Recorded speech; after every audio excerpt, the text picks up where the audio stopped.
In this video, you're going to be able to rewrite a quadratic function from vertex form to standard form. This is the exact reverse of what we've done before, going from standard form to vertex form. It involves some distributive property and some combining like terms, all review of old concepts from first semester. So to start, I just want to show you what it looks like to distribute through two sets of parentheses. So here we have two binomials, which means there are two terms in each parenthesis. So what you're going to do is multiply the first term to both terms in the second set of parentheses, and then you're going to go ahead and then multiply the second term by both terms instead of parentheses. We're just going to make a total of 4 products. So when you are done multiplying, you should have 4 terms. So the first one is x times x, which is going to be x squared. The second multiplication is going to be x times negative 2.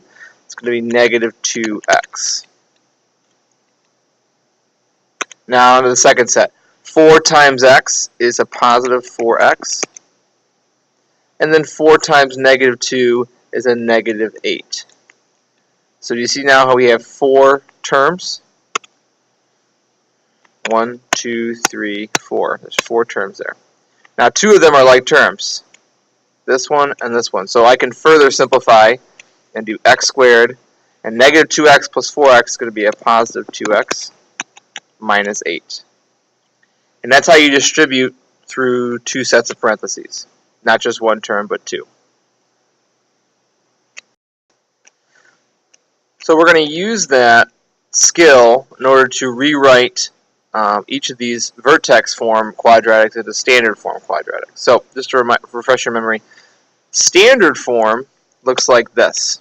ax squared plus bx plus c. It's got 3 terms added together. Vertex form looks like this, and I'll rewrite it. This is the basic form of this. A times x minus h squared plus k. So you got a set of parentheses. H and k are your vertex. A value is the same as for standard form. So what you're going to do here to convert from vertex form to standard form, that ax squared plus bx plus c, is that you're going to expand this set of parentheses here. So x plus 6 quantity squared.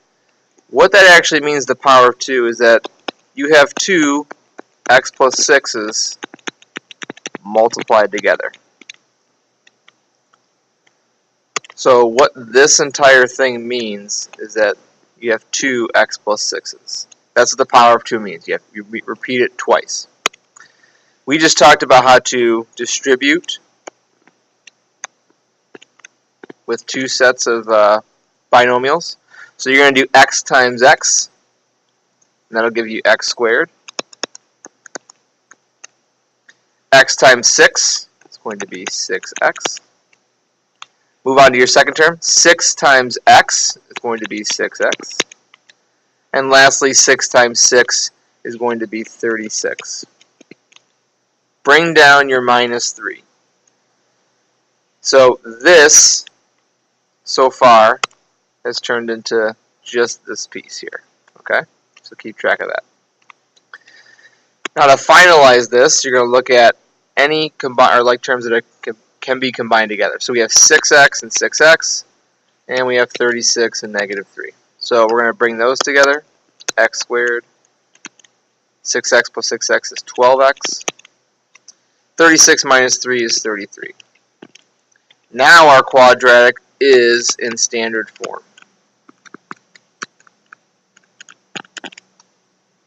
So when I ask you to write each function below in standard form, we have now done that, completing the problem at hand. I want to move on to an example with an a value that's different than just positive 1. So for example, number 3 here, you have f of x equals negative 2 times x plus 5 quantity squared plus 1. Remember, we want to make it look like this. F of x equals ax squared plus bx plus c. So what we're going to do is we're going to expand the binomial here, but we have to be able to bring down this negative 2 for every step. it's crucial that you do this. So I'm going to bring it down every single step I'm going to do.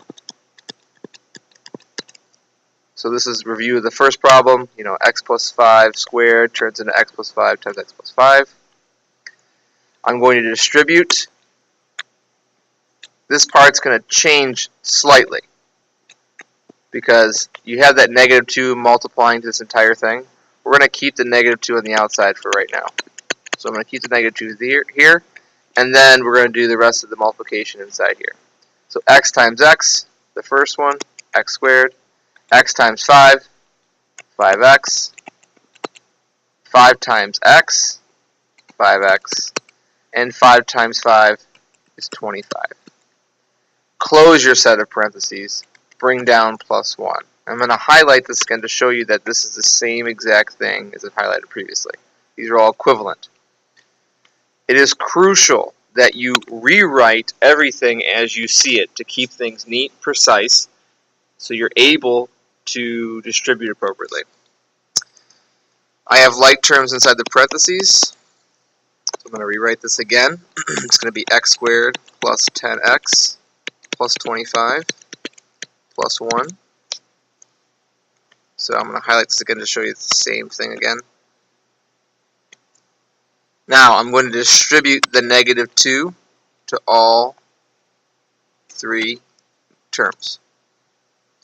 So now this is going to be f of x equals negative 2 times x squared, negative 2x squared, negative 2 times 10x, negative 20x, negative 2 times 25, negative 50.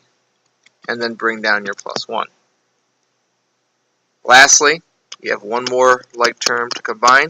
It's these two, negative 50 and positive 1.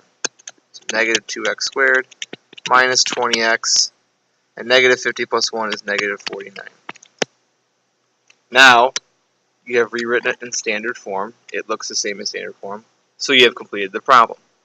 This may look like a lot of writing to you on the surface, but it's crucial that you write everything out so that it stays neat and precise.